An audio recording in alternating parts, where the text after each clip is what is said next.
Bonsoir frères et sœurs, c'est un immense plaisir d'être en votre compagnie ce soir. Nous remercions le Seigneur qui nous a permis d'aller jusqu'à la fin.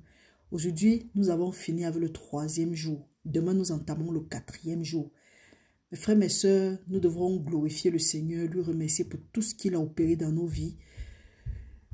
C'est lui qui nous donne la force de faire ce que nous faisons. Et c'est lui qui produit en nous ce vouloir et ce faire selon son bon plaisir. Donc, mon frère, ma soeur, je ne sais pas quelles sont tes doléances, qu'est-ce que tu veux voir changer dans ta vie. Reste accroché au Seigneur, viens à lui avec ta foi. Ta foi, c'est la parole. Qu'est-ce que sa parole dit?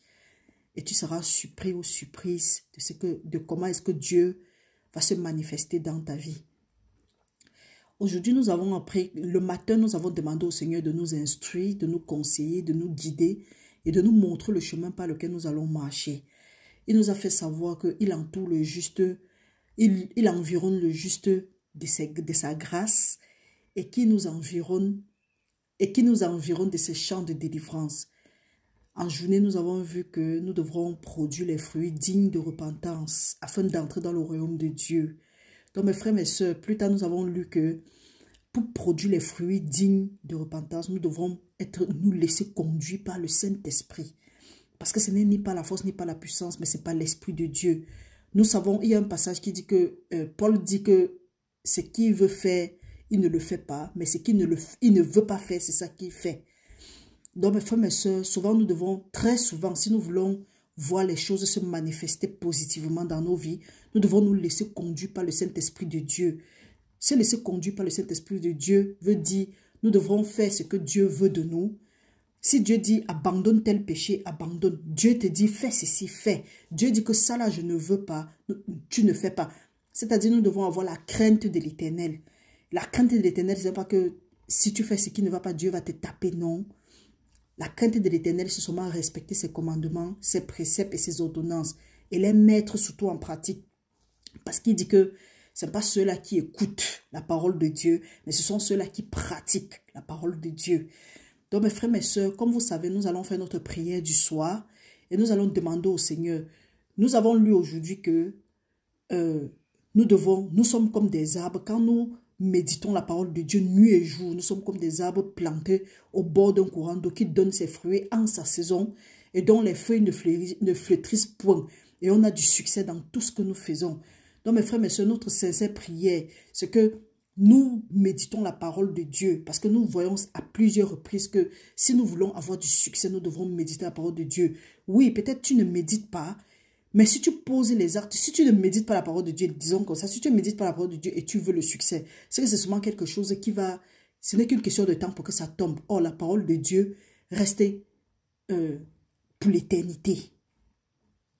Nous avons vu que la parole de Dieu dit que la cognée est déjà la racine de l'arbre.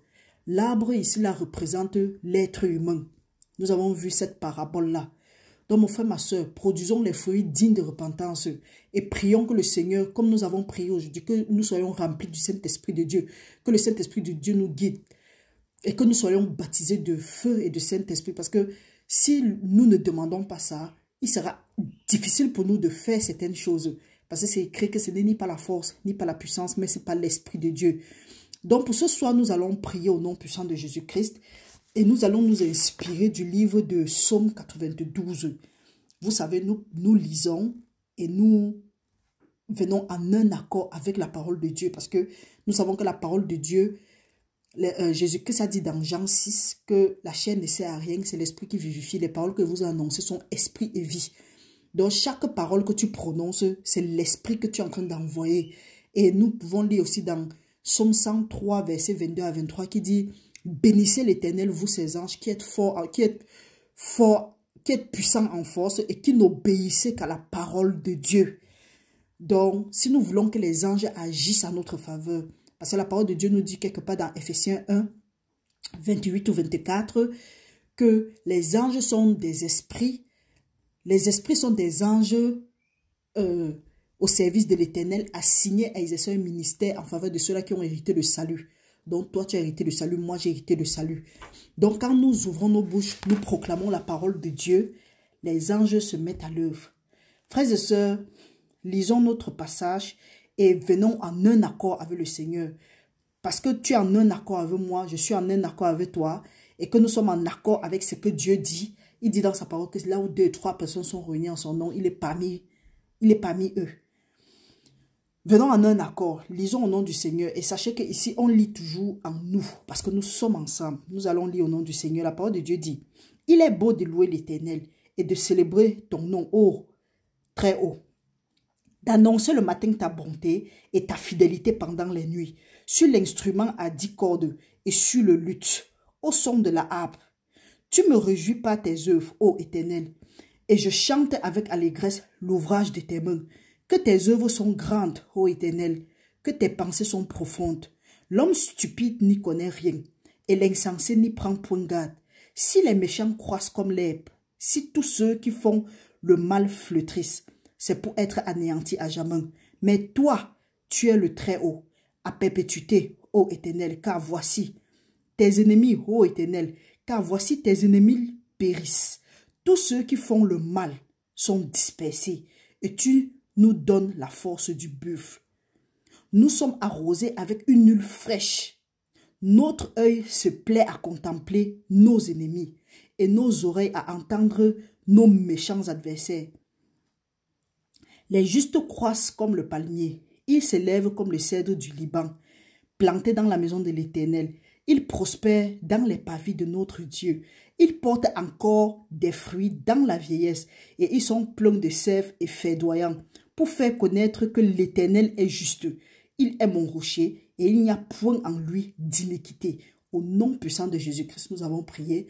Nous demandons, Seigneur, que ces paroles, que ces versets bibliques se manifestent dans nos vies au nom de Jésus-Christ et qu'à la fin, que toute la gloire te revienne. Pour des siècles et des siècles, nous avons prié. Amen. Au nom de Jésus-Christ. Frères et sœurs, restez bénis. Partagez la vidéo. Envoyez cette prière s'il y a quelqu'un. Sachez que vous êtes en train de prier quand vous confessez la parole de Dieu. Restez bénis au nom puissant de Jésus-Christ. Nous vous souhaitons une très bonne nuit. Que le feu dévorant qui est notre Seigneur dévore tout ce qui ne lui glorifie pas dans nos vies à partir de maintenant. Au nom puissant de Jésus. Amen. Bonne nuit à tout le monde. À demain.